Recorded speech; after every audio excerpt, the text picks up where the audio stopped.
This is WMNF Tampa. Stay tuned for True Talk.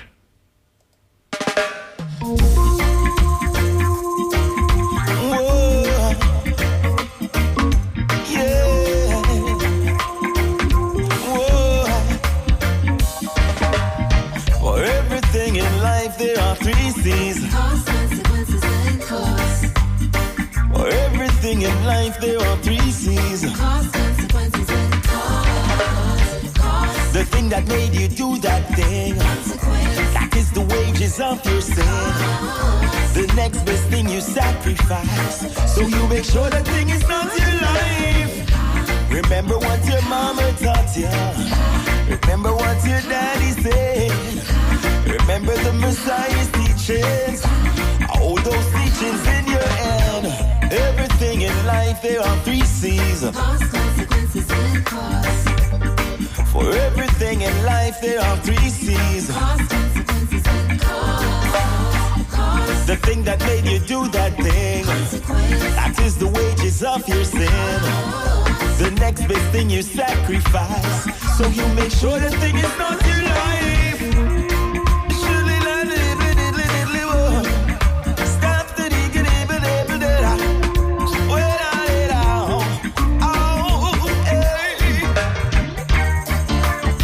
look at the price. Don't complicate your mind. Look at the price. Stay between the yellow line.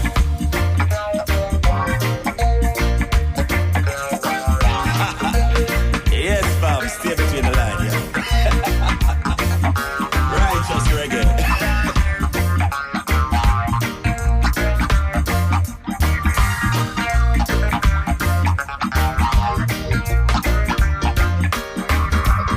For everything in life, there are three C's. For everything in life, there are three C's. Cause, consequences, and cause. Look at the birds and the trees. Look at the flowers and bees. They worship in times and seasons. They don't even need a reason. Now we ought to learn from creation. Unite this generation with love and harmony. We come together and let us be free. Oh.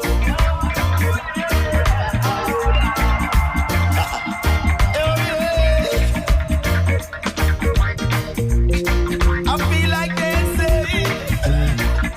Dance 'cause I am free. Come on and dance with me. Say freedom. Freedom.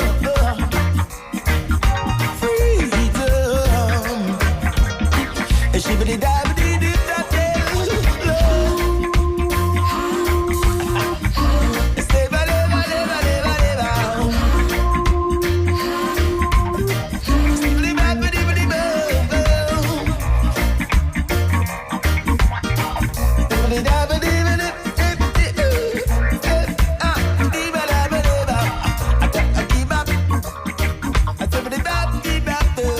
Come on and dance with me. Dance if you are free. Dance, righteous reggae music.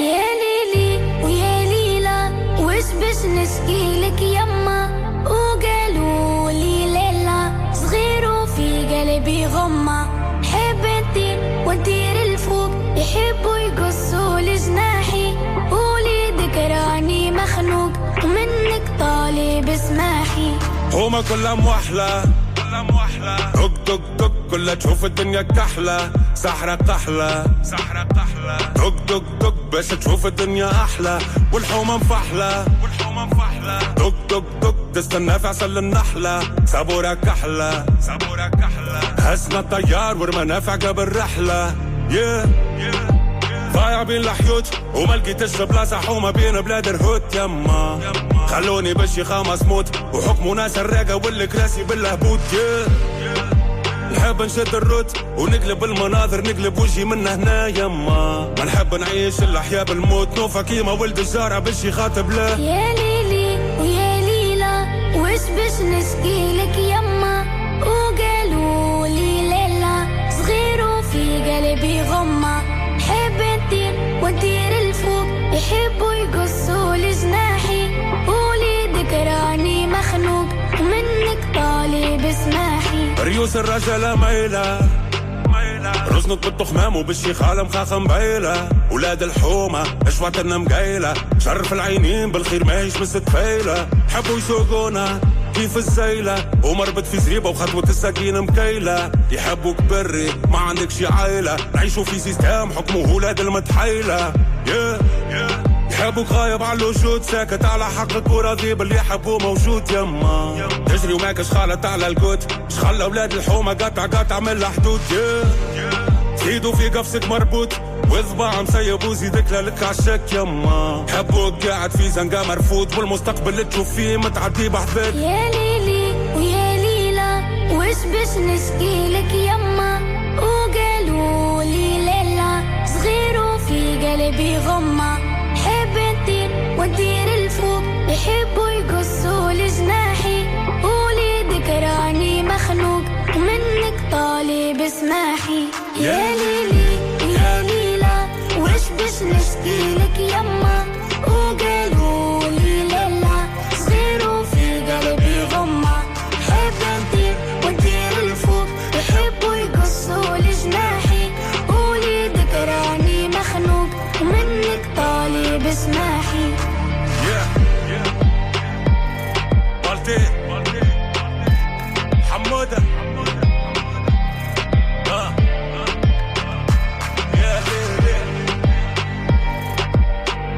Welcome to True Talk on WMNF 88.5 with Samar and Ahmed.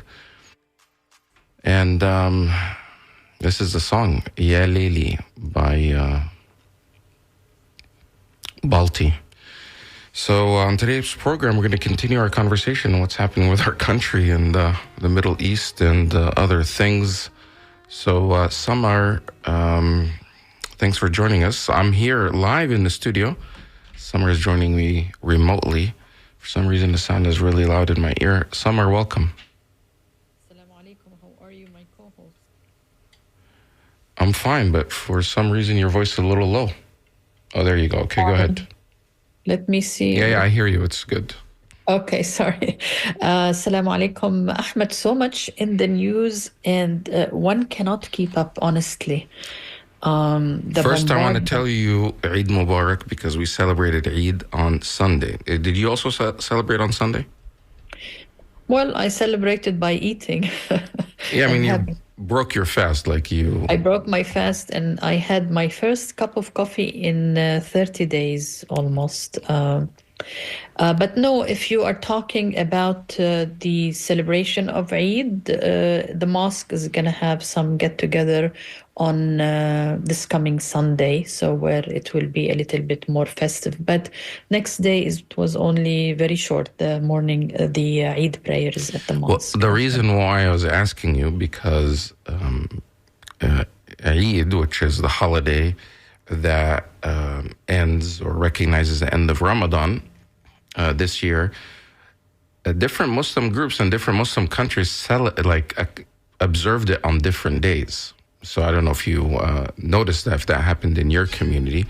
However, for example, Saudi Arabia and many of the Gulf countries in Europe observed Eid on Sunday, whereas Egypt, where I was born, they did it on Monday. And even here in America, while most mosques observe the holiday on Sunday, some actually observed it on Monday, and that's a whole different debate and discussion that we can get into later. How, because Muslim holidays and religious events follow a lunar calendar, and there are people that translate that literally as far as, because the Prophet, peace be upon him, said, acknowledge or start Ramadan by sighting the new moon and end it by sighting the new moon of the next month. So some take that literally, and they actually have to see it by the naked eye or some telescope to see the new moon, where others use a calculation like similar to what NASA uses, because now they can determine when a new moon is born. So calendars are set way ahead. But it makes it a little confusing. So in your community, when did they announce when Eid holiday is? Around 9:35 p.m., we were waiting in anticipation to figure out if we were going to break the fast on Sunday. And the Imam, he's actually, I think he was born in South Africa and came to the US when he was a child. He said he followed Nigeria, Saudi Arabia, and then the Muslims in Florida. And he said after these decisions, he decided to go with breaking the fast on Sunday. So you're talking, so he announced it 9:35 p.m. Saturday night. Yeah. So that's less than 12 hours, or less than a few hours when the prayer would actually be. So you have a very short notice. So I'm just giving a perspective to our listeners where, you're planning for Easter or Christmas, a year, years in advance when it is. You check the calendar, it's this day. But for us, our holiday is announced the night before. Sometimes, 2 days before, but it could be the night before. And that makes for very kind of a hectic or chaotic situation, because you have only a few hours to actually, organize your festivities or whatever you're going to do.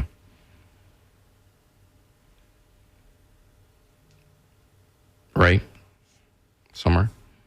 Yeah, it's true, because I was just looking at the calendar and I wanted to ask this question, but I don't know if it's a stupid question or what. But for instance, in my Muslim app, it indicated that it's going to be 29 days. Okay. So Ramadan is 29 days, and Shawwal, the Arabic name of the following month, now is the 5th. So countries who broke the fast on Monday, are they going to have a different Hijri calendar, Muslim calendar, or they all unite in it? Like, is it 5th of Shawwal in Egypt now, or is it 4th of Shawwal? Because the Shawwal, the name of the month, won't start unless Ramadan is over. So if it was over for us in 29 days, but not for Egyptians, so do they have a different calendar day? Yeah, so I think the way it is for this month, those that started Shawwal, which is basically the first day of the holiday, which is called Eid al-Fitr, the Eid of breaking fast, for those that observed that on Sunday, today is the 5th day of Shawwal, whereas those that observed on Monday, it's the 4th day of Shawwal, but it somehow gets reset at the next month. Like, would they go out and check the moon sighting again? It somehow. So what ends up happening is, how many days does your calendar say Shawwal is? Let me go back to it. It goes to what? I turned off the app, and you have to go through. When you say a Muslim app, for those who are listening, basically there are apps on the phone. People develop apps for all types of things. So some have developed apps for Muslim holidays, for example, or for prayer times. So that way you have an alarm or a sound, or you want to just check when the prayer time is, because we have 5 daily prayers. You can just check your app, which makes it easier than just going and searching. Before the apps, they used to have some, small little calendar that you could check, or just Google online. But the app makes it easier, and all types of people have these apps. 30 days. So 30 days. So what will end up happening for those that did that, Shawwal will end up being 29 days. Oh, okay. So it just, and then Ramadan, instead of, for those that celebrated Sunday, that means Ramadan was 29 days. And Shawwal is 30. And then it just, for the others, then, Ramadan was actually 30 days. So that's where it gets confusing, because at the end of the day, there's no global authority for Muslims. There's no, we don't have a pope. It's not like we have a church like the Catholic Church, where one decision is decided for everyone. And so people do their best to figure out when those days are. But it's always kind of controversial because there's sometimes not full agreement on when that day is. So, Ahmed, looking at the app, next year, 2026, Ramadan should start February 18, and it's going to be 30 days. So I am psychologically prepared from now that it's going to be 30 days fasting, because I think you can't, usually you cannot be fasting 29 days and then 29 days. There has to be, you need to send him the message, the email. Oh, okay. I don't have his email address, so here. So, but just to recap, when we talk about this Muslim calendar or Muslim holidays, Muslims follow in a calendar called the Hijri calendar. We and it goes by lunar months, and it's not any different than the Jewish calendar that follows lunar months. In fact, we believe that God's the religious holidays and religious rituals follow the lunar cycle because we don't differentiate between, we believe as Muslims, and this is not a religious show, but just for those, because there's so much misinformation, that the God of Judaism and Christianity, the God of Moses, Abraham, Isaac, and even Jesus and John the Baptist, it's all the same God as Muhammad. There was only one religion from the beginning of when God created humanity, from Adam until Muhammad. It's all the same religion. We believe that religion is called Islam, which means submission, but it's different groups that gave it its own name. So, for example, Judaism was renamed after Judah, which is a tribe, and Christianity after Christ. Islam did not name itself after Muhammad, the prophet of Islam, or a specific area. It's just a trait to submit to the will of God. So Islam means submission, and Muslims are those that submit to the will of God.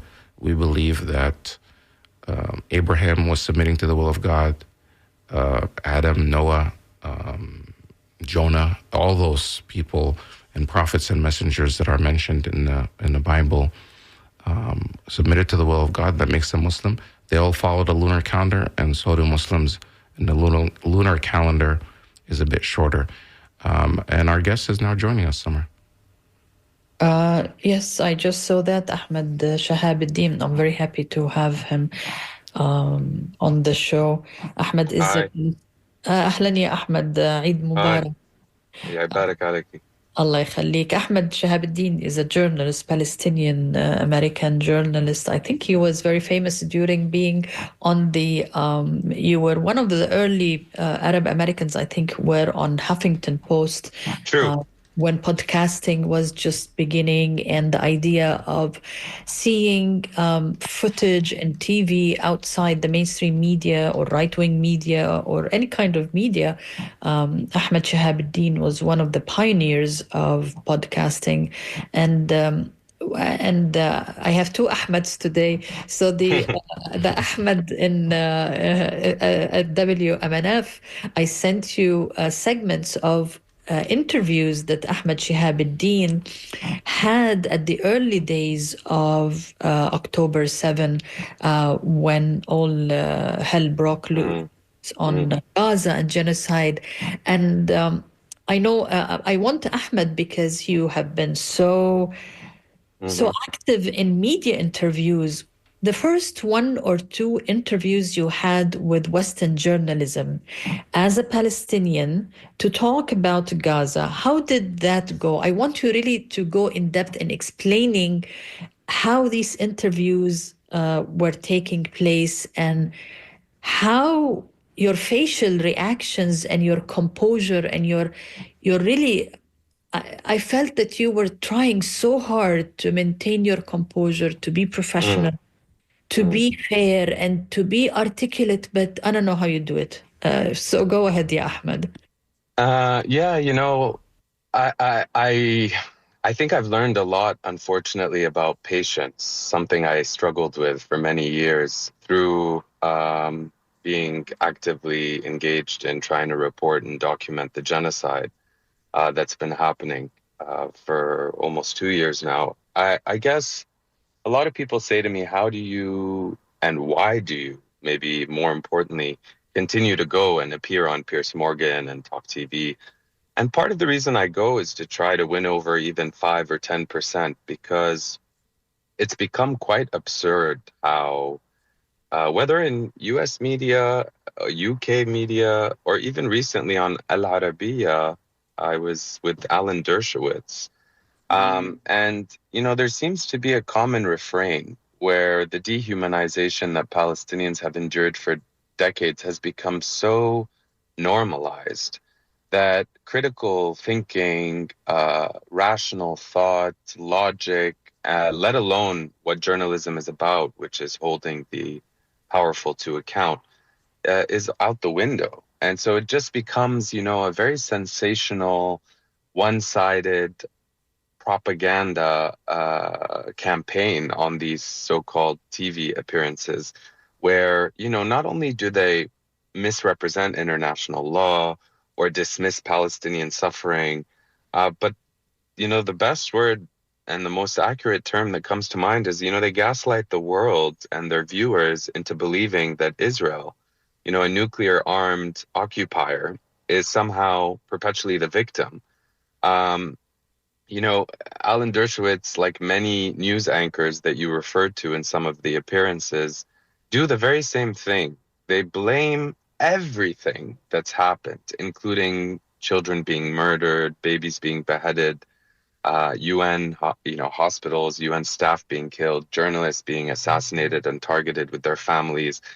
All the atrocities, all the war crimes, all the moral and legal violations are somehow some Hamas's faults exclusively. They use this boogeyman to deflect, to distract, and it's it would be laughable if it wasn't so dangerous and offensive how they put all the blame on the boogeyman Hamas, and any civilian, any person trying to resist genocide or ethnic cleansing or occupation is somehow guilty. Whereas the perpetrator, the aggressor, the occupier, not only is not guilty, but is a victim of their own attack on innocent civilians, as we're seeing and as is being documented.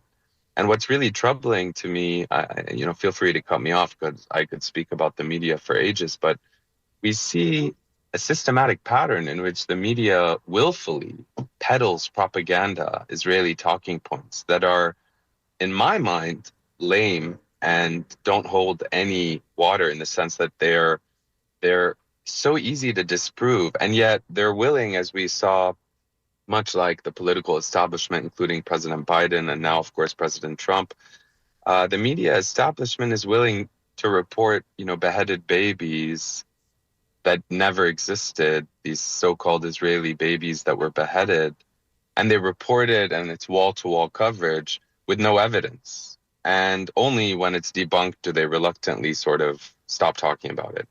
Whereas for months now, over a year, we've seen Israel burn babies alive, behead babies. We've seen thousands of babies, infants, toddlers murdered, beheaded.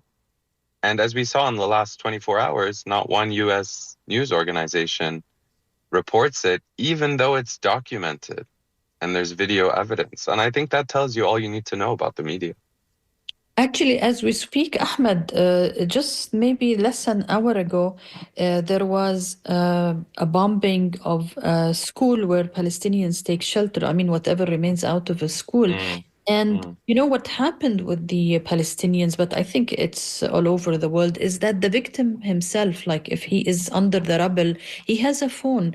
He can take a photo of his surroundings and just put it on Twitter or TikTok or any of those social media outlets. So the Palestinian is the journalist itself. There is no cover up, there is no censorship, there is no editorial uh, uh, censorship of the photo that I am actually looking at, and Twitter is telling me content warning, it's graphic. I mean, the reality of what is going on in Gaza is so bluntly out there. When they talk to you, they expect you as a Palestinian to just say, yeah, it's my fault that I am not accepting these bombs with open hands. And this begs the question is, why continue appearing? I know you told me because you want 5 people maybe to listen to you and change their mind. But don't you think that they are part and parcel of the colonization of Palestine, that these media outlets are tools of the Western Empire to to control to control the Sure, narrative? So sure, what yes, go ahead. sure. I appreciate how you're, repositing the question. What I would say is it's not just the media organizations that are tools of Western imperialism and domination and colonialism, quite frankly, because that's what's happening in Palestine. But I also think many governments, and not just Western governments, are also tools. There's a collusion that's happening. Just today, for your audience's sake, perhaps they're not paying attention. 100 Palestinians were killed, were murdered in Israeli airstrikes since dawn today. Flattened homes, incinerated families, limbs buried in rubble. This is an extermination campaign. I just saw, you don't have to search very hard to your point. I mean, I saw, several headless bodies of Palestinian babies at a UN clinic. A UN clinic, right? An organization that was created, founded to prevent exactly what's happening, which is genocide. The kind of place that's supposed to save lives becomes a graveyard, let alone the starvation. I mean, bakeries are closed in Gaza. Famine is looming. Israel is blocking, as we know, aid, medicine, food, water, and has done so for weeks now. And what's really frightening, not only to your point, are Israeli, are soldiers and the Israeli government committing these atrocities in broad daylight. They're doing it because they know no one will report on it. They're not letting journalists in. They've banned Al Jazeera. And this is being funded and televised and also ignored. How can I put it in a way that people will understand? I mean, we see, for example, this attack on the UNRWA clinic, right? Women and children, 22 people murdered. And yet the world's so-called news organizations, the same ones that published, as I said, Israel's October 7th lies about beheaded babies, don't report it.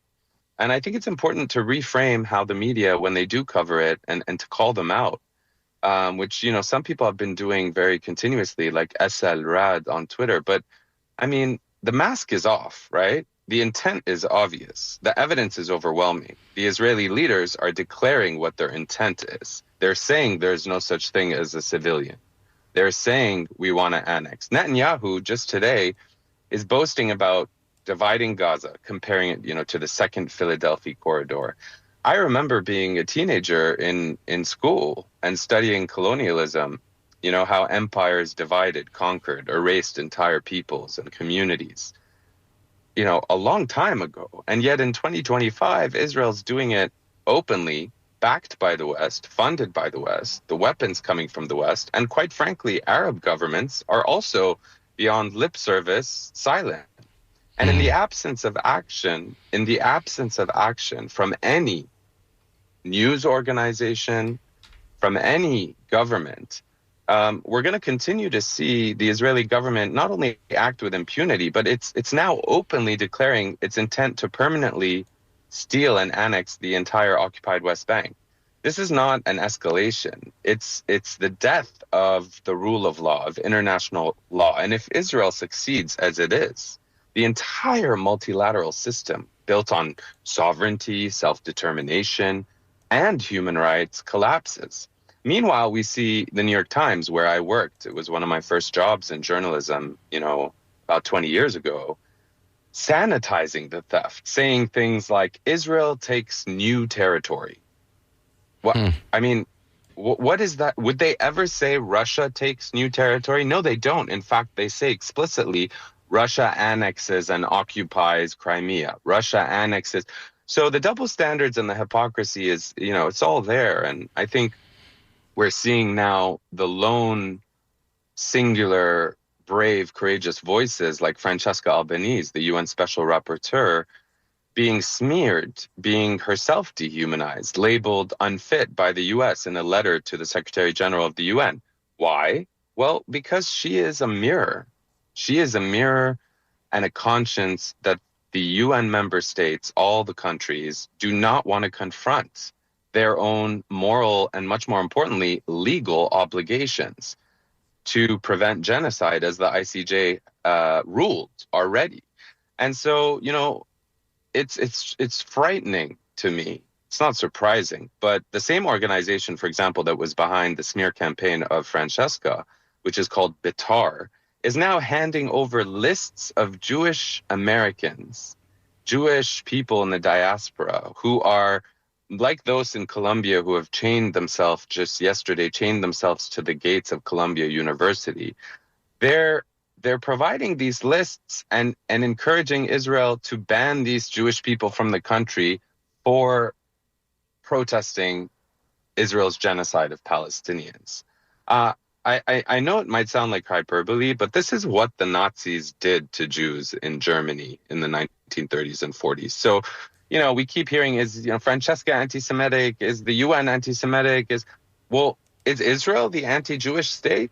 I mean, is it an why is it banning Jews of conscience who are trying to speak up against this? I don't know. It's wild to me. And Hungary, just today, just if I may, a member of the ICC, right? Unlike the US, it has a legal obligation to arrest Netanyahu when he visits their country, right? These are laws, right? But they didn't. And, they withdrew from the ICC today, scrambling to try to sort of shield their war criminal of choice. And the message is very clear and very consistent. Israel is an exception. It is above the law. It can do what it wants. That doesn't make anybody in the world more safe. It makes us all more endangered. We're speaking to Ahmed Shahabuddin. He is an Emmy-nominated journalist and producer, worked with the Huffington Post, New York Times, and Al Jazeera. We're talking to him about the ongoing genocide in Gaza and the media's failure to actually hold Israel to account. But it's not just the media, it's people like Sheryl Sandberg. What do you make of this, her documentary? And it seems like there's just so much emphasis on making these type of documentaries and media posts to drive a certain narrative. And she just got some sort of award for her documentary called Screams Before Silence, where there is a famous clip that's circulating where she says she was asking her friends if they would hide her because, she's scared of what's coming.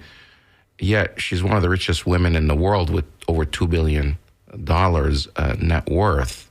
What do you make of all these billionaires are so powerful that are, again, saying that they're somehow the victim and that their lives are in danger? Well, I appreciate the question because it's an opportunity to really show a through line where Sheryl, this multi-billionaire, oligarchus, if you don't mind me saying, is doing what Israel does, right? It's quite telling. She's the former Facebook chief operating officer, obviously, and she made, as you said, a lie-filled documentary about these debunked October 7th systematic rape claims that have been consistently debunked by many, many, many, many organizations. And, it's I don't know if you would want to call it crocodile tears, but she's, as you said, asking to be hidden in case Nazis begin hunting Jews in the US. Well, it begs the question, where do the Palestinians hide as they are, in fact, being hunted by Israelis in the name of Judaism? I don't know really what to say about her. I mean, self-victimizing herself, and to me, students in the U.S., as we know, are getting abducted and disappeared and deported across America for protesting genocide. And I think it says a lot, about where we're at, that these voices are not only being celebrated and their voices being amplified, but this documentary, Screams Before Silence, that alleged the mass sexual violence by Hamas. I don't know. It's quite obvious to me that, you know, we are ignoring the real danger as it is being played out in front of our eyes on our TV screens and on our internet feeds. As I mentioned, you know, now I think we're at what, seven or even more students that have been completely Disappeared. Yeah. I mean, let's not forget America, the so-called land of the free, you know, where I went to study higher education, learned about all these so-called liberal values, no crime, no charge, just disappeared for speaking out against Israel's genocide. 4 of these 7 are locked away in Louisiana's for-profit ICE dungeons, held, as I said, without charge. And I just want to remind your listeners, this is how it starts. History has a habit of repeating itself when human beings don't learn the lessons of history. First, they deport the protesters. Then they imprison the dissidents. And it's clear to me, and I hope it's clear to everyone, that we can feel far removed from these dangers, regardless of where we are geographically in the world, but this slow and accelerating descent into authoritarianism is no longer theoretical. It is here and it is now underway. Just yesterday, a student at the University of Cincinnati was arrested for the radical act of waving a Palestinian flag. Wow. The same administration that funneled $16 billion, Trump administration, to Israel in 40 days, $16 billion, is criminalizing what I understood to be the very tenets of democracy and quote unquote freedom. So, you know, it's really hard for me to emphasize enough. You know, 40,000 children have been orphaned in Gaza. That is the largest orphan crisis in modern history. An entire generation of children, not just being murdered, but robbed of their future, their parents. And yet we have, you know, Andrew Cuomo and other elected officials explicitly and having the audacity to say that anti-Zionism is anti-Semitism. Never mind that Zionism, by definition, requires, as the early Zionist authors told us many, many years ago, it requires the ethnic cleansing of the native Palestinian population. And never mind that Zionist leaders yesterday, decades ago, and today are openly admitting that their plan and their intention is to mass murder or to ethnically cleanse the Palestinian population. And without that, Zionism cannot succeed, cannot sustain itself. So, yeah, I mean, I think this criminalization of truth, you know, where dead Palestinian babies are an inconvenience we must ignore, but imaginary Israeli babies are not just a headline, but a justification for all the atrocities that Israel has since committed. What do you mean imaginary dead Israeli babies? I mean, you know, in the early days, first it was Sarah Sidner on CNN, and it was President Biden and many others in mainstream media that parroted lies about babies being beheaded by Hamas, about women being systematically raped. And those lies were used in a very short period of time in a very well-coordinated way. And this is all documented. This isn't my opinion. I'm not sharing with you my commentary. These are facts at a time, of course, when facts don't seem to matter. But for as much as they might matter, that's what was used to justify the incessant war crimes that we've been witnessing. And I guess all I can say is, you know, okay, Palestine is one issue, but this has become so much bigger than Palestine. And what I mean by that is, like, you know, look at Syria. I mean, in 4 months, Israel's launched 730 airstrikes in Syria. Syria has launched zero attacks on Israel. So how is it that any entity, a state or an individual, can attack the other side 730 times, creating so much violence and destruction? And when there's not even one attack in response from this, Syria in this case, somehow Israel still gets to frame it as self-defense and as they're protecting their own citizens. It's Israel can bomb whoever they want, whenever they want.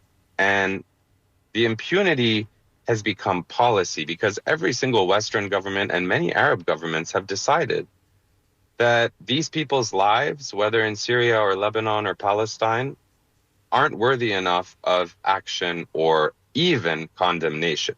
I mean, we do occasionally see condemnation, but, it's only a matter of time until this sort of jungle that we're entering in, this abandoning of the rule of law, where any sort of adherence to forget morality or humanity, but legality,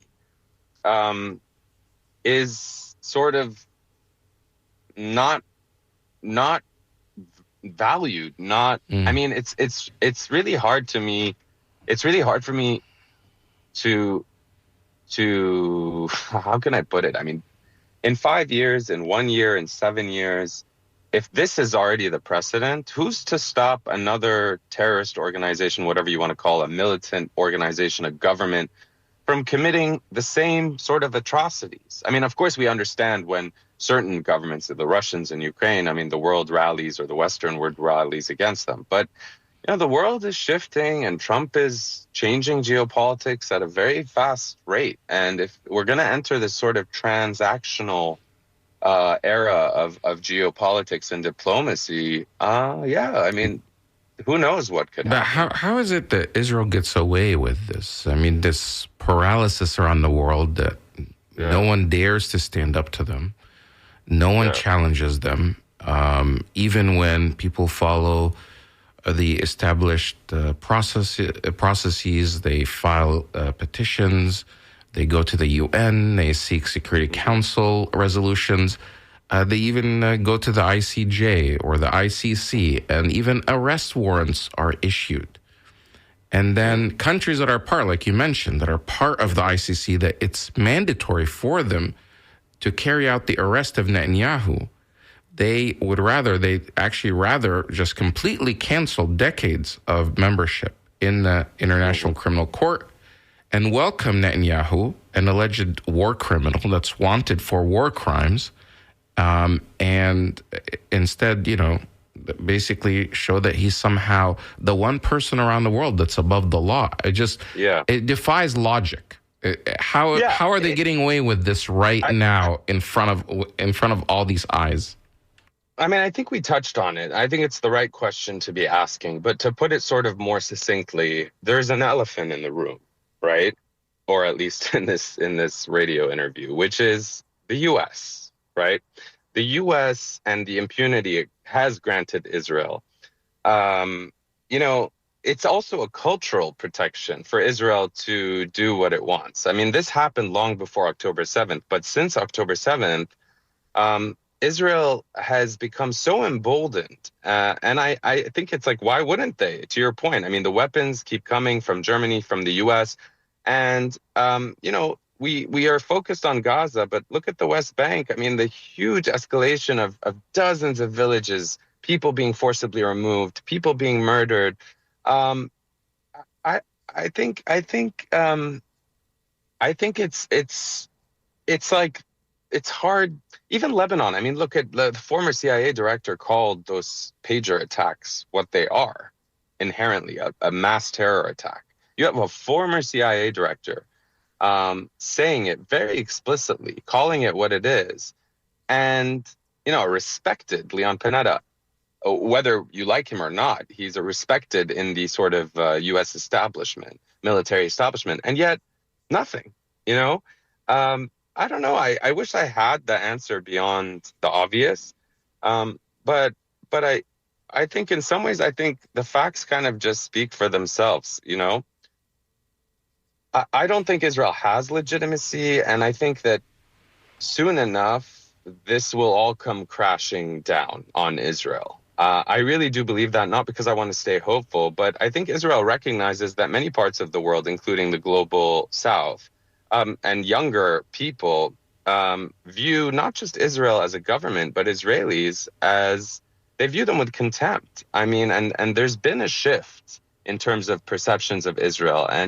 And I think that shift will continue. I think in many ways, I often say, for as much as those of us trying to advocate for human rights, for Palestinians, for others, it is Israel that is actually doing the most damage to the security and safety of Israelis and of the Zionist Israeli racist regime. And on top of that, I mean, we're hearing yeah. that the Jewish people, especially that oppose what's happening, are saying Israel is actually driving anti-Semitism, real anti-Semitism, and it's putting the lives of real Jews in danger because of their actions, their genocide.